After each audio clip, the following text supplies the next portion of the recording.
안녕하세요. 어느새 부록의 나이를 훌쩍 넘겨 곧 쉰을 바라보고 있는 두 아들놈들 엄마입니다. 저는 시어머니와 사이가 좋지 않아 연락하지 않고 지내는데요. 아마 어머님이 돌아가신다고 해도 장례식장에도 안 갈 것 같아요. 그 정도로 마음에 깊은 앙금이 남아있네요. 어머님은 처음에 저를 정말 마음에 들어 하셨습니다. 아마도 저희 친정이 잘 살아서겠죠. 아버지가 음식 사업을 하셔서 돈을 좀 버셨어요. 그래서 저희 결혼할 때도 친정에서 해주신 돈으로 신혼집 마련하다시피 했습니다. 남편은 대기업 다니긴 했지만 시댁이 그리 잘 살진 않았고요. 저희는 결혼하면서부터 쭉 외벌이 부부였는데요. 남편은 월 500만 원에서 600만 원 정도를 가져다 줬습니다. 집은 친정이 해주셨으니 대출금 나갈 것도 없었고 그걸로 아이 둘 키우며 살기에 모자람 없을 돈이지요.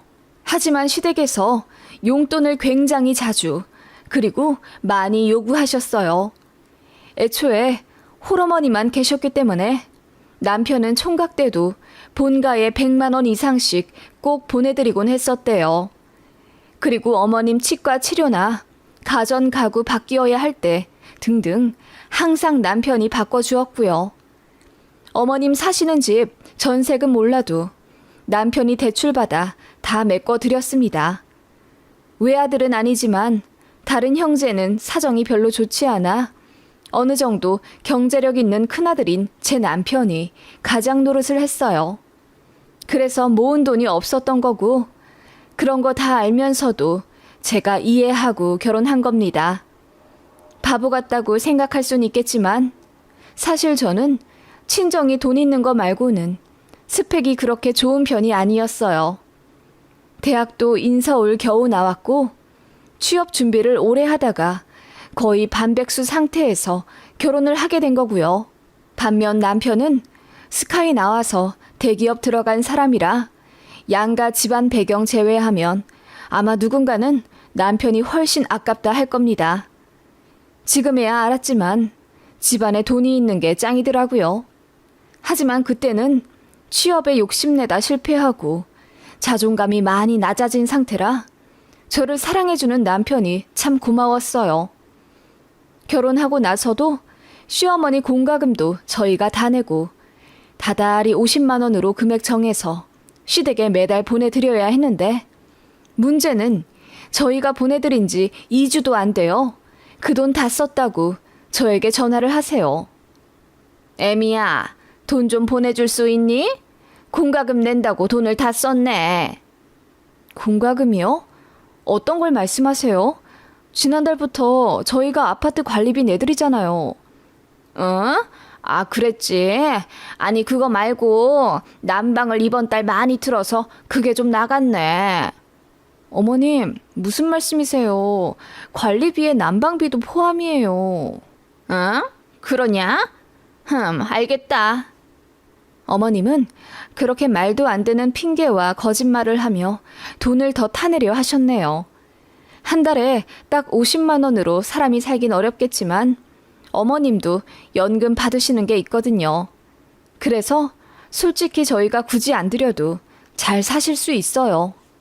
그리고 모으신 돈도 좀 있으신 걸로 아는데 절대 안 내놓고 아들한테 항상 뭐 사달라, 돈 좀 더 달라 요구를 하시더군요. 남편은 평생 가장으로 자라온 데다 어머님이 딱하다고 생각하는 건지 불만은 가지면서도 딱히 드세게 거부하지 않았어요.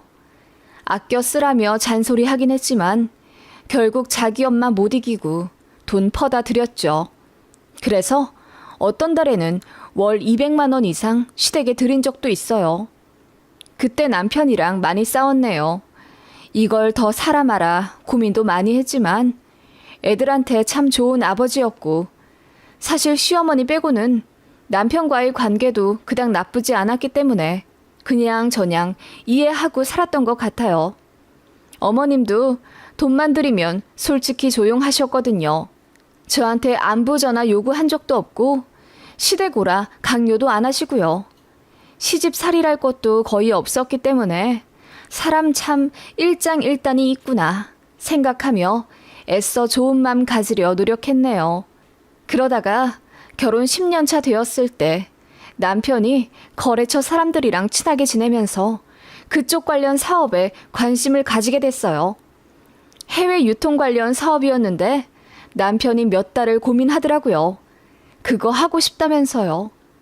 저는 반대했죠.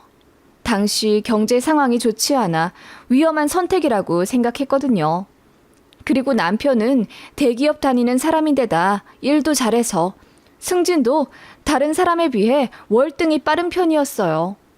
그래서 많이 버는 달에는 월 1,000 이상 월급 받아올 때도 있었기 때문에 저는 지금의 생활이 안정적이고 좋다고 생각했어요. 애들은 초등학생인데다 그 당시만 해도 두 녀석 학원비가 한 달에 150만 원이 넘었거든요. 그래서 불안했어요. 하지만 남편의 생각은 달랐죠. 정년이 얼마 남지 않았다고 판단했고 또 지금 아니면 다시 뛰어들기 어려울 거라고 하더군요. 돈 못 벌면 대리라도 뛰어 애들 학원비 책임지겠다 했고 더 늦기 전에 시작해보고 싶다며 자기를 믿어달라고 했어요. 뭐 어떻게 하겠어요. 남편이 간곡히 절 설득했고 결국 남편더러 퇴사하라고 했죠. 그리고 저는 애들 학교 학원 보내고 알바했습니다. 처음엔 빵집에서 알바하다가 애들 친구 엄마를 만났는데 좀 창피하더라고요. 그래서 그냥 버스 타고 옆 동네 마트 가서 알바했어요. 시식 코너랑 판촉했네요. 액젓도 팔고 컵라면도 팔고. 제가 갖고 있는 경력이 없기 때문에 그런 것밖에 할 수 없더라고요.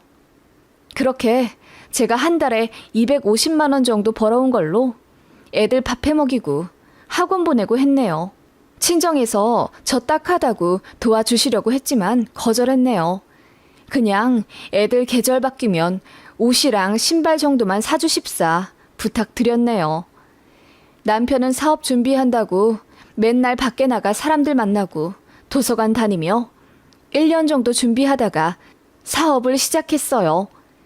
초기 자본 1억 5천 정도 드는 거 저희 모은 돈 탈탈 털어 마련했고 그래도 모자라는 건 친정에서 조금 보태주셨습니다. 그래서 남편이 너무 감사하다며 친정 부모님께 혼자 찾아가 절도 했고요. 처자식 굶지는 않게 하겠다며 자길 믿어달라 하는 사위였어요.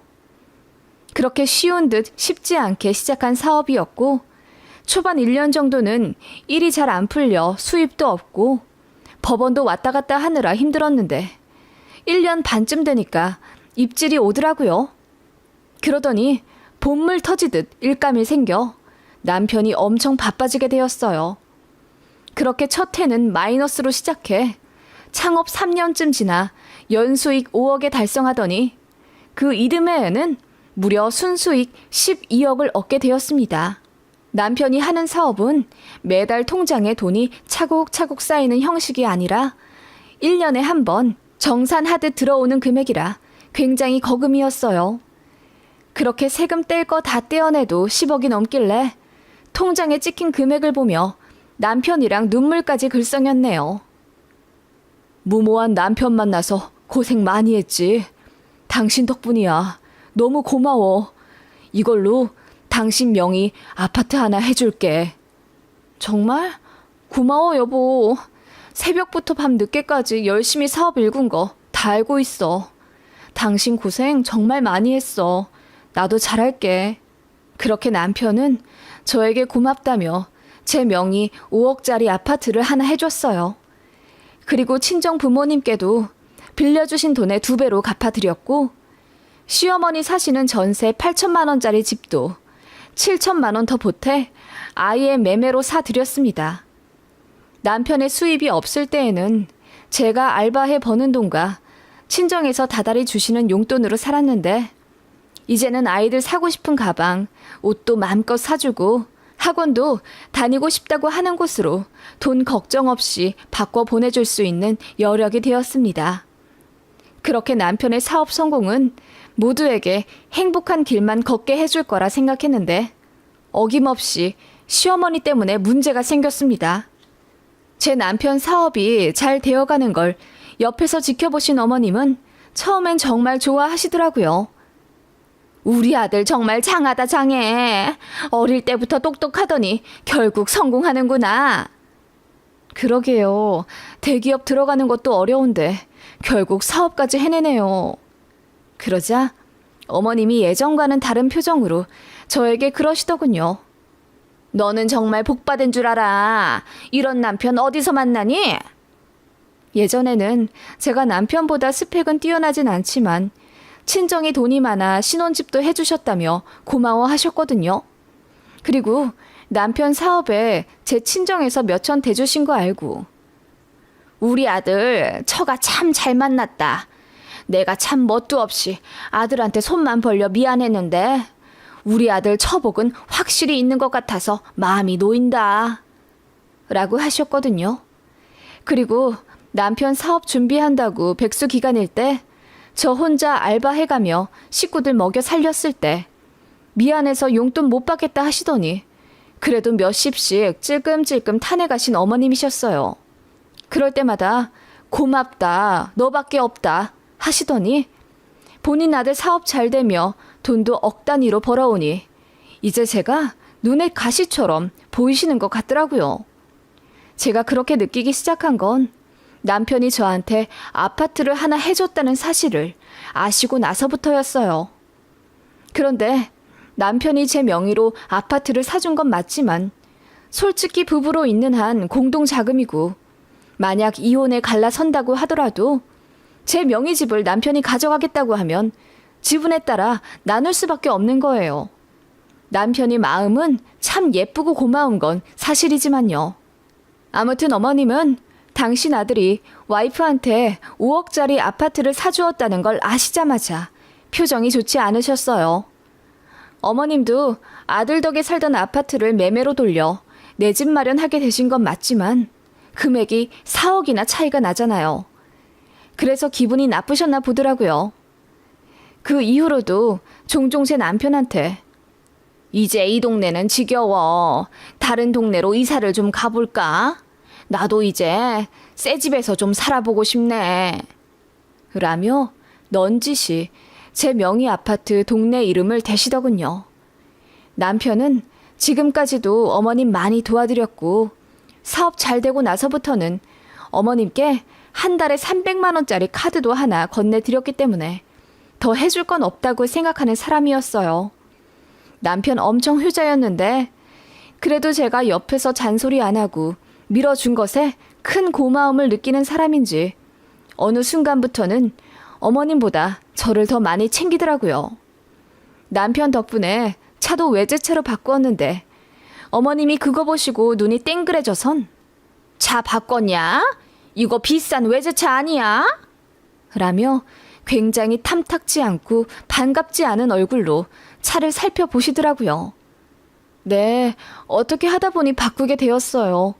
애들 아빠랑 같이 번갈아 가며 타는 차예요. 넌 먼 복이 있어서 이런 차를 타고 다니니? 이 옷은 또 뭐야? 너는 어째 올 때마다 옷도 바뀌고 가방도 바뀌는 것 같다. 다 명품이니? 네? 아니요. 이건 저 결혼하기 전부터 있던 가방인데요.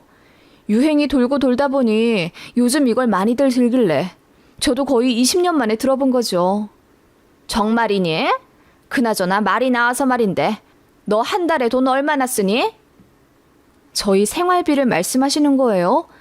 애들 학원비가 한 달에 200만 원 정도고 주말에 애들 체험비나 놀러 가는 거며 식비, 공과금 이런저런 거 다 합치면 500만 원 이상은 쓰는 것 같은데요.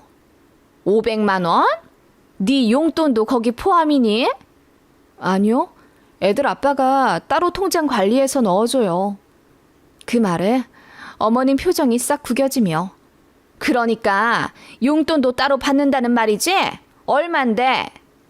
라고 캐 물으시길래 저도 좀 기분이 안 좋아서 애들 아빠가 넣어주고 싶은 만큼 넣어준다고 하고 말을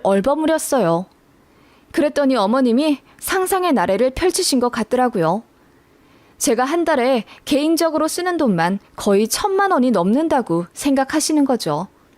솔직히 남편이 돈 많이 벌어온다고 하더라도 저는 워낙에 근검 절약하는 습관이 있어서 애들 관련한 거 제외하고는 저에게 돈 많이 안 써요. 남편이 보다 못해 명품 가방 사다 주고 강제로 백화점 데리고 가 옷 사주고 그러는 거 말고는 많이 쓰지 않습니다. 그런데 어머님은 어느 순간 그런 모든 것들이 눈에 거슬리기 시작하신 듯 했어요. 그리고 남편이 장기 해외 출장으로 3개월간 출국해 있을 때 시어머니와의 고부 갈등은 절정으로 치닫았습니다. 시댁 오라고 해서 가면 갑자기 제 옷 브랜드를 들춰보시질 않나. 마음대로 제 지갑을 꺼내어 현금이 얼마나 있는지 확인하시곤 했어요. 그리고 좀 많다 싶으면 이거 다 주고 가라고 하시더군요. 현금이 필요한데 ATM기 가기 귀찮다는 핑계로요.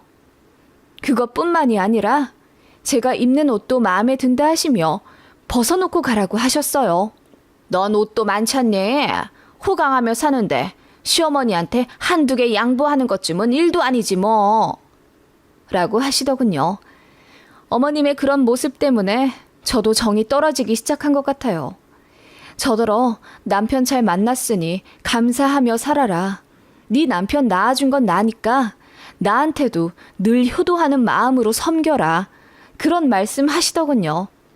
그건 그렇다 치지만 제가 제일 짜증이 났던 건 돈 문제였어요. 남편이 저한테 따로 넣어주는 통장이 있다고 했잖아요. 어머님이 그걸 엄청 궁금해 하시더라고요. 남편 없는 저희 집에 막무가내 쳐들어오셔서 집 정리해준다는 핑계로 안방이랑 드레스룸을 막 뒤지세요. 그래서 제가 언성을 높이며 그러지 마시라고 괜찮다고 해도 고집 부리며 제 가방을 다 뒤지곤 통장 있는 곳까지 알아내시더군요. 그리고 그걸 하나하나 다 열어보시는 거예요. 제가 남편한테 얼마를 받으며 살고 얼마를 쓰며 사는지 궁금하셨던 거죠. 그런데 그게 다 예전 통장이고 이제는 거의 스마트폰으로 돈 관리하기 때문에 어머님이 실속 있게 알아내신 건 없어요.